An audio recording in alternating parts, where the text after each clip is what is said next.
The tighter you hold on to someone, the faster you push them away. And the more you try to feel secure in a relationship, the more anxious you become. This isn't just bad luck. This is a law of life that most people never understand.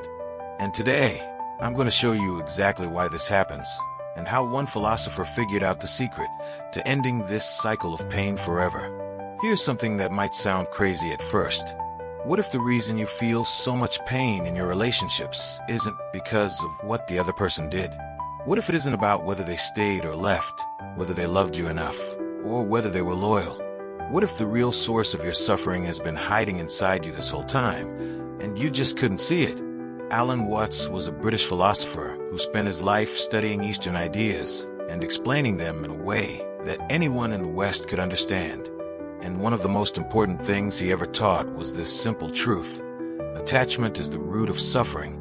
Not love, not caring, not connection, but attachment. And these are not the same thing at all. By the end of this video, you're going to understand the difference between these two things. You're going to see why clinging to people, to outcomes, to the way you want things to be, always leads to pain. And most importantly, you're going to learn what you can do about it, so you can actually enjoy your relationships instead of being destroyed by them. Let me paint a picture for you. Think about someone you really care about. Maybe it's a partner, maybe it's a parent, a child, or a close friend. Now think about how you feel when you imagine losing them. Does your stomach tighten? Does your chest feel heavy? Does a wave of fear wash over you? That fear, that heaviness, that tightness in your body, that's not love. That's attachment. And here's the thing that most people don't realize. That feeling is actually a form of suffering that you're experiencing right now. Even though nothing bad has happened yet, this is what Alan Watts was trying to get us to see. We spend so much of our lives worrying about losing the things and people we love that we never actually get to enjoy having them. We're so afraid of the future that we miss the present moment completely. We're so busy trying to hold on that we forget to actually be here, right now, with the people we care about. Think about it like this. Have you ever been in a relationship where you were constantly worried about whether the other person really loved you? Where you kept checking for signs that they might leave? Where you needed constant reassurance that everything was okay? That kind of anxiety doesn't come from the relationship itself. It comes from your attachment to a particular outcome. You're attached to the idea that this person should always be there, that they should always feel a certain way about you, that things should stay exactly as they are forever. And because life doesn't work that way, because nothing stays the same forever, you end up suffering. Alan Watts pointed out something really important here. He said that the desire for security and the feeling of insecurity are actually the same thing. Think about that for a second. The more you try to feel secure, the more insecure you feel. It's like trying to hold your breath. The longer you try to hold it, the more desperate you become to breathe. The more you chase security, the more anxious you become. This is the trap that so many people fall into. They think that if they can just get enough love, enough commitment, enough proof that everything will be okay, then they'll finally feel at peace. But it never works, because the problem isn't outside of them. The problem is the grasping itself. Let me give you another example. Think about a parent who is so worried about their child's safety that they never let them do anything. They hover, they control, they try to protect their child from every possible danger. And what happens? The child grows up feeling suffocated. The relationship becomes tense and strained. And the parent? They're still anxious, still worried, still afraid. Because no amount of control can ever eliminate the uncertainty of life. This is what attachment does. It doesn't protect us from pain. It creates pain. It takes the natural uncertainty of life, which is actually quite manageable when we accept it, and turns it into a constant source of stress and suffering. Watts used a beautiful image to describe this. He talked about how we can't hold on to running water. If you try to catch running water in a bucket, you lose what makes it special. It's not running anymore. It's just sitting there, stagnant. The same is true with life, with relationships, with the people we love. When we try to grasp them, to hold them in place, to make them permanent, we lose the very thing that made them beautiful in the first place. So where does this attachment come from? Why do we cling so hard to things that we know, deep down, can't last forever? To understand this, we need to look at one of the oldest ideas in Buddhist philosophy, which Alan Watts spent a lot of time studying and explaining. The Buddha taught that everything in this world is impermanent. Everything changes. Nothing stays the same. This is called anidya in Sanskrit, and it's one of the most fundamental truths about existence. Think about your own life for a moment. Think about how much you've changed since you were a child. Think about the people who used to be in your life, who aren't anymore. Think about the places you used to live, the things you used to believe, the version of yourself that existed 10 years ago. None of it stayed the same. It all changed, whether you wanted it to or not. This is just how life works. It's not good or bad. It's just the nature of reality. Everything flows, everything moves, everything transforms. What's compared it to a river? You can't step into the same river twice, because the water is always moving, always changing. And you're changing too. The person who steps into the river the second time isn't the same person who stepped in the first time. Now here's where the suffering comes in. When we understand impermanence intellectually but refuse to accept it emotionally, we create a huge problem for ourselves. We know that things change, but we don't want them to. We know that people grow and evolve, but we want them to stay exactly as they are. We know that relationships go through seasons, but we want it to be summer forever. This refusal to accept impermanence is what creates attachment. And attachment, according to both the Buddha and Alan Watts, is the direct cause of suffering. Let me break this down in practical terms. When you're attached to someone, what you're really attached to is a mental image of who you want them to be. You have this idea in your head of the perfect partner, the perfect parent, the perfect friend. And when the real person doesn't match up with that image, you suffer. You feel disappointed, hurt, let down. But here's the thing. The real person was never supposed to match your mental image. They're a living, breathing, changing human being, not a statue that you can place on a shelf and expect to stay the same forever. When you attach to your idea of who they should be, you stop seeing who they actually are. You stop appreciating them for their real qualities, their real struggles, their real growth. You just see the gap between your expectation and reality, and that gap is painful. Watts talked about this in a really interesting way. He said that when you're in love with someone, you see them as they really are. You see them fully, completely, without judgment. But when you're attached to someone, you only see a limited version of them.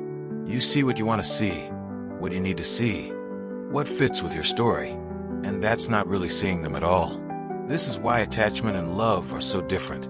Love is open, expansive, accepting. It says, I see you as you are, and I celebrate you. Attachment is closed, tight, demanding. It says, I need you to be a certain way so that I can feel okay. Love lets the other person be free. Attachment tries to capture them, to control them, to keep them in a box. And here's the really tricky part. When you're attached to someone, you often think you're loving them. You feel all these intense emotions, all this passion, all this need to be with them. It feels like love, but it's not. It's fear disguised as love. It's the fear of losing them, the fear of being alone, the fear of not being enough. And that fear creates a desperate, clinging energy that actually pushes people away. Have you ever been in a relationship where the other person was too clingy, where they needed constant attention, constant validation, constant proof that you loved them? Remember how suffocating that felt? Remember how it made you want to pull away, even if you cared about them? That's what attachment does. It creates the opposite of what we want. We attach because we're afraid of losing someone, but the attachment itself drives them away. We try to hold on tighter, but our grip becomes a stranglehold. It's like trying to hold sand in your fist. The tighter you squeeze, the more it slips through your fingers. Watts had a beautiful way of putting this. He said that a weaving of smoke can be very beautiful, as long as you don't try to lean on it or preserve it. The moment you try to catch hold of it, you destroy it. Life is like that. Relationships are like that. The people we love are like that.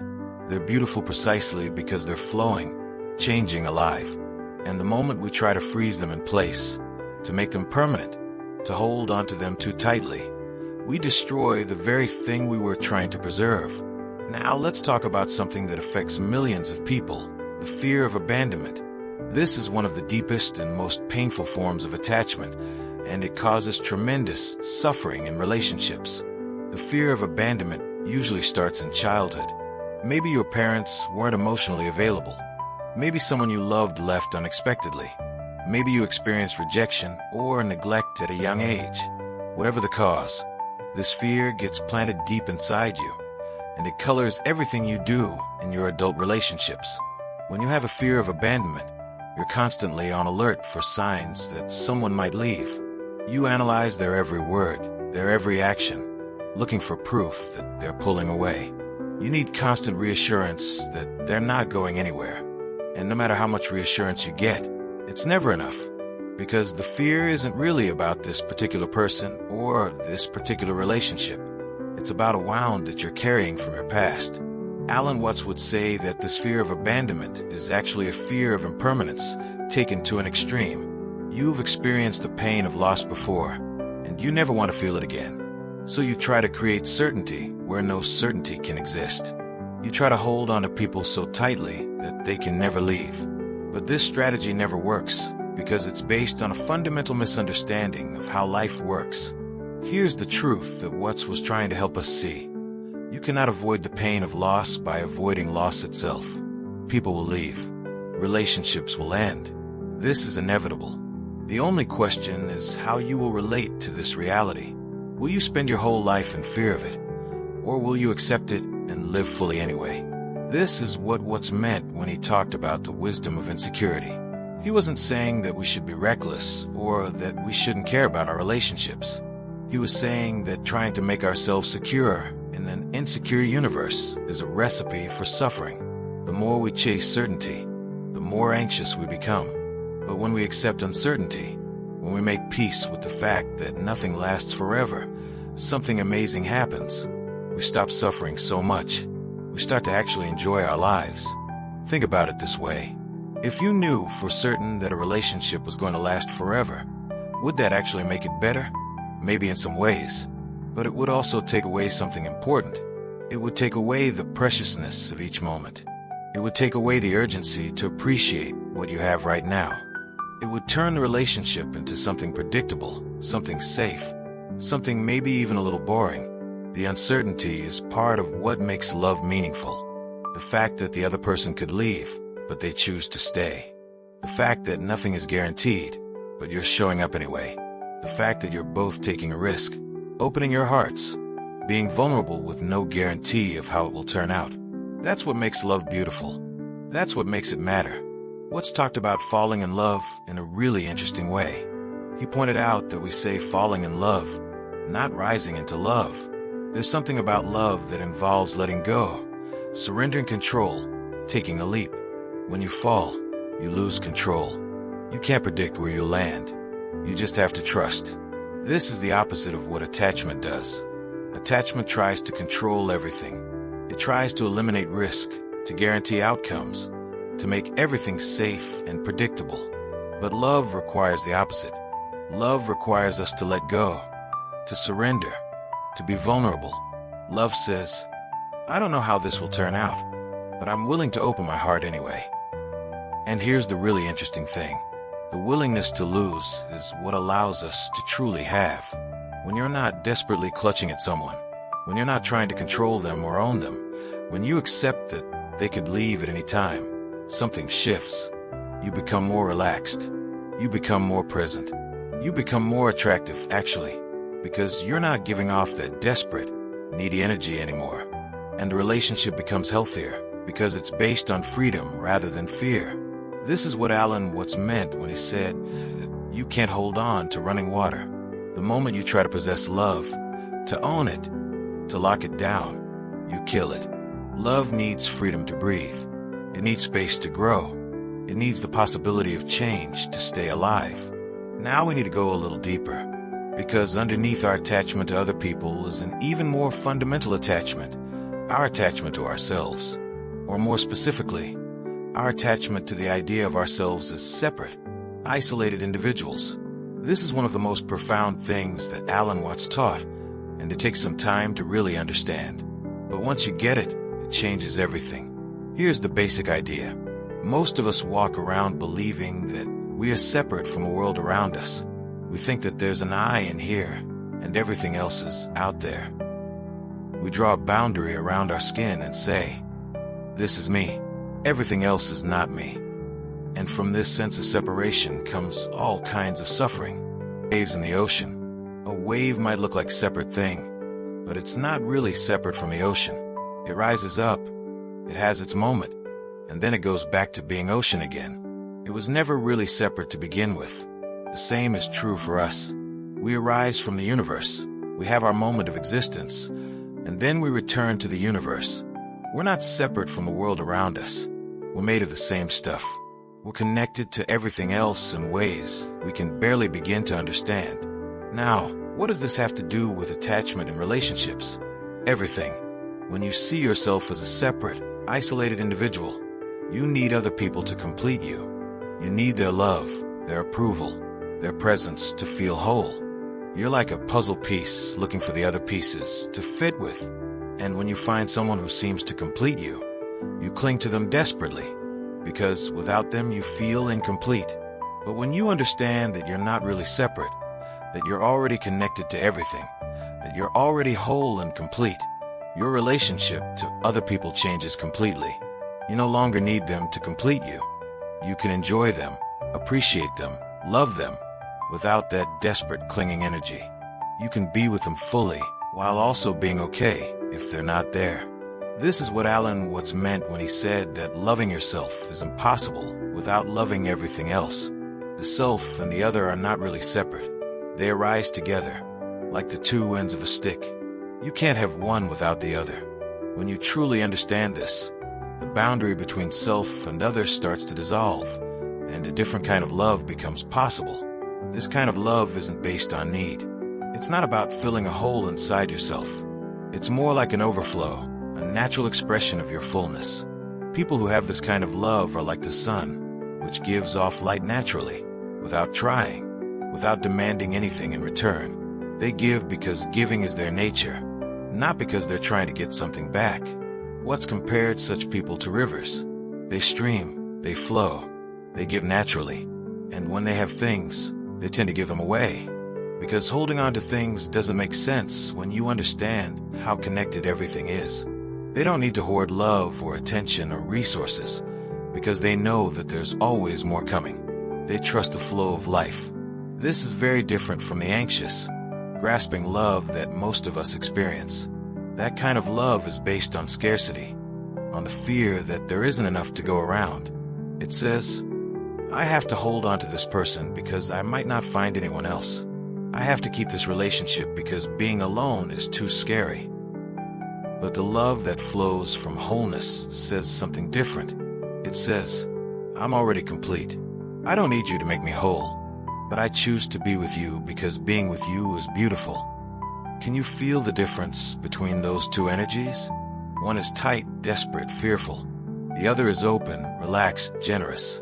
One pushes people away. The other attracts them naturally. Now, I want to address something important here, because I know what some of you might be thinking. Okay, so I shouldn't be attached. Does that mean I shouldn't care? Does that mean I should be cold and distant? Does that mean I should just not love people? No, absolutely not. And this is where a lot of people misunderstand what Alan Watts and the Buddhist teachings are actually saying. Detachment, in the sense that what's talked about it, doesn't mean being cold or uncaring. It doesn't mean pushing people away or not letting yourself feel anything. That would actually be just another form of grasping, another form of trying to control your experience to avoid pain. Watts was very clear about this. He said that being detached from the world doesn't mean being non-participative. You can be fully engaged with life, fully present in your relationships, fully loving and caring without being attached. In fact, true presence and true love become possible only when attachment is released. Think about it this way. When you're attached to someone, you're not really with them. You're with your thoughts about them, your fears about losing them, your ideas about how they should be. The attachment creates a barrier between you and the actual person in front of you. But when you let go of attachment, when you release that grasping energy, suddenly you can actually see them. You can actually be with them. You can actually connect. This is what's called the middle way. It's not about going to extremes. It's not about saying, I don't care about anything, or I'll never let myself get hurt. That's just the opposite extreme, and it creates its own suffering. The middle way is about finding a balance, a place where you can be fully engaged with life without being trapped by your attachments. The Buddha himself taught this middle way. He tried extreme asceticism, denying himself all pleasures, and he found that it didn't lead to liberation. He also knew that pure pleasure-seeking didn't work either. The answer was somewhere in the middle. Engaged but not attached, caring but not grasping, loving but not possessing. In practical terms, what does this look like? It looks like loving someone fully while accepting that they might leave. It looks like enjoying a relationship completely while knowing that it will change. It looks like opening your heart without demanding that it never gets hurt. Watts gave some really practical advice for married couples that applies to all relationships. He said 3 things. First, don't go into a relationship with projects for improving each other. Growth might happen, but it can't be forced. Second, never pretend to a love you don't actually feel, because love is not something we can command. And third, don't cling to each other so much that you strangle each other. You're not each other's property. You have to trust your partner enough to allow them full freedom to be who they are. This is what healthy love looks like. It's not about control. It's not about ownership. It's not about making the other person behave in a certain way so you can feel safe. It's about appreciation, freedom, and trust. It's about letting the other person be who they are fully, without trying to change them or possess them. And here's the beautiful paradox. When you love someone this way, when you give them complete freedom, when you don't try to cling to them or control them, they're actually more likely to stay. Because who wants to be with someone who's constantly trying to own them? Who wants to be in a relationship that feels like a cage? But when someone gives you freedom, when they trust you completely, when they love you without trying to possess you, that's irresistible. That's the kind of love that makes you want to stay forever. All right, so we've talked a lot about philosophy here. Now let's get practical. How do you actually start letting go of attachment? How do you move from that fearful, grasping energy to the open, trusting energy that Watts described? The first thing to understand is that you can't force yourself to let go. That would be like trying to relax by tensing up, or trying to fall asleep by concentrating really hard on sleeping. The more you try, the harder it becomes. Watts was very clear about this. He said that you can't directly will yourself to stop desiring or to stop being attached. If you try, you just end up desiring to not desire, which is another form of desire. So what do? You start by simply becoming aware. You watch your own mind. You notice when attachment arises. You notice the tightness, the fear, the grasping, and you just observe it without trying to change it or fix it or make it go away. This is the basic practice that Watts recommended, drawn from Buddhist meditation traditions. You sit with your experience, whatever it is, and you let it be. You don't try to escape it. You don't try to hold on to it. You just let it flow through you. And gradually, over time, something shifts. You start to see that all these experiences, all these thoughts and feelings and fears, they're just passing through. They're not solid, permanent things.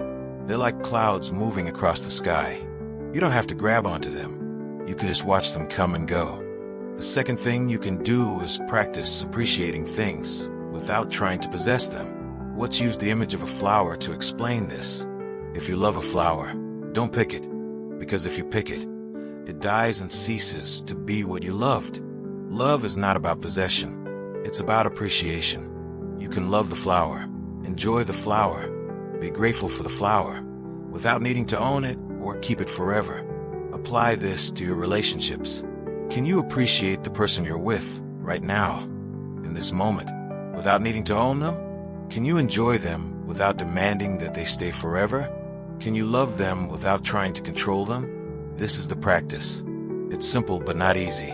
The third thing is to start accepting impermanence, not just intellectually but emotionally.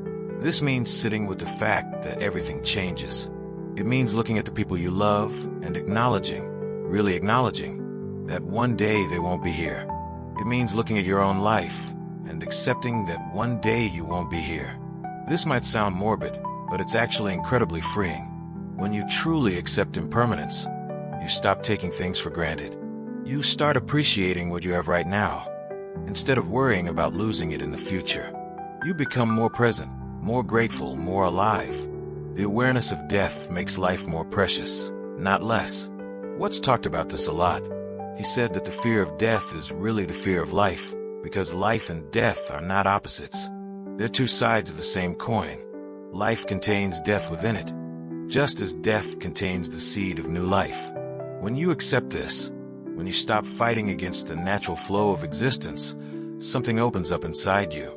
The fourth practice is to cultivate what's called faith. But not faith in the religious sense of believing in things you can't see. Faith for Watts meant trust. Trust in the process of life itself. Trust that even when things don't go the way you want, something is being worked out. Trust that you can handle whatever comes. Trust that you don't need to control everything in order to be okay. He compared this to swimming. When you swim, you don't grab onto the water. If you do, you sink.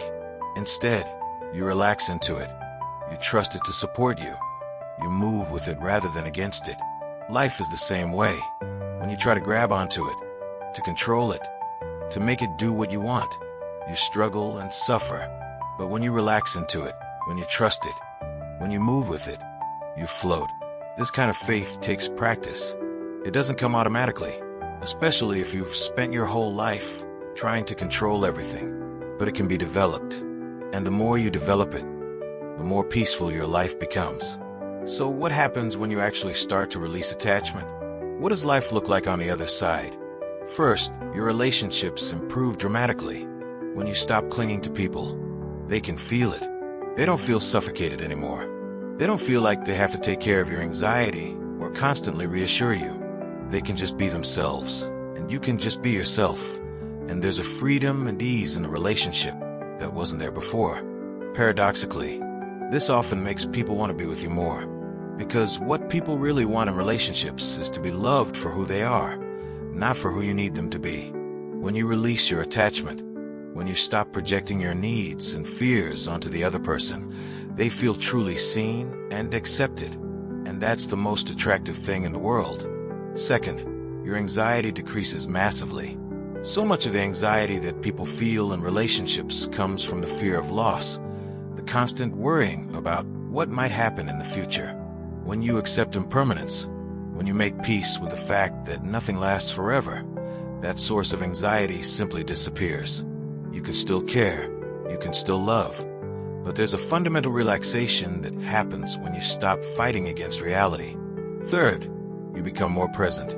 This is maybe the most profound change. When you're attached to outcomes, when you're constantly worried about the future, you're never really here. You're always somewhere else in your mind, planning, worrying, strategizing. But when attachment releases, you land fully in the present moment. And the present moment, as it turns out, is the only place where life actually happens. It's the only place where love actually happens. It's the only place where happiness actually happens. Alan Watts wrote about this beautifully. He said that if we're always living for the future, we miss the point everlastingly, because the future never actually arrives. It's always now. When tomorrow comes, it's just another today. So if you can't be happy now, you'll never be happy. If you can't enjoy your relationships now, you'll never enjoy them. The capacity to be present is the capacity to actually live your life, instead of just thinking about it. Fourth, you discover that you're already whole. This might be the most liberating realization of all. When you release attachment, when you stop needing other people to complete you, you discover that you were never actually incomplete. The sense of lack that drove all that desperate clinging was itself an illusion. You're already whole, already enough, already okay. You don't need anything or anyone to make you complete. This doesn't mean you don't want relationships or that you become some kind of hermit. It just means that your relationships come from a different place. They come from abundance rather than scarcity. They come from overflow rather than need. And that makes all the difference in how you show up, how you love, and how you're loved in return. So let's bring all of this together. What has Alan Watts taught us about attachment and suffering? He's taught us that attachment, not love, is the source of our suffering in relationships. That the tighter we try to hold on, the more we lose. That the more we chase security, the more anxious we become. He's taught us that everything is impermanent, everything changes, and that accepting this is the key to peace. That when we stop fighting against the natural flow of life, we can finally relax and enjoy it. He's taught us that the fear of loss is really a fear of life itself, and that when we make peace with impermanence, we can love more fully, live more completely, and be more present in each moment. He's taught us that we're not as separate as we think we are, that the boundary between self and other is more flexible than it appears, and that when we understand our connection to everything, we don't need to cling so desperately to any one thing. And most importantly, he's taught us that there's another way to be in relationships, a way that's based on freedom rather than fear, a way that's based on appreciation rather than possession, a way that's based on trust rather than control. This isn't easy. It goes against everything we've been taught. It goes against our deepest instincts. But it's possible, and it's worth it. Because on the other side of attachment is something that most people never experience: real love. Love that doesn't demand, doesn't cling, doesn't suffocate. Love that gives freely, that appreciates fully, that lets the other person be exactly who they are. That's the love that Alan Watts was pointing toward. That's the love that becomes possible when we let go of our fear and our grasping. That's the love that's available to all of us right now, if we're willing to release our grip and trust the flow. I want to leave you with one final thought from Watts. He said that falling in love is an act of surrender, of letting go, of giving yourself completely. It might seem crazy because it means losing control, but the truly wise person understands that this surrender, this letting go, is actually the sanest thing you can do. Because it's only when we stop trying to control life that we can finally live it. So if you're struggling with attachment, if you're afraid of abandonment, if you're constantly anxious in your relationships, I want you to know that there's another way. It starts with awareness. It grows with practice. And it leads to a kind of freedom and peace that most people don't even know is possible. The question isn't whether you can let go. You can. The question is whether you're ready to. If this video helped you see relationships differently, subscribe and watch this video next for more insights.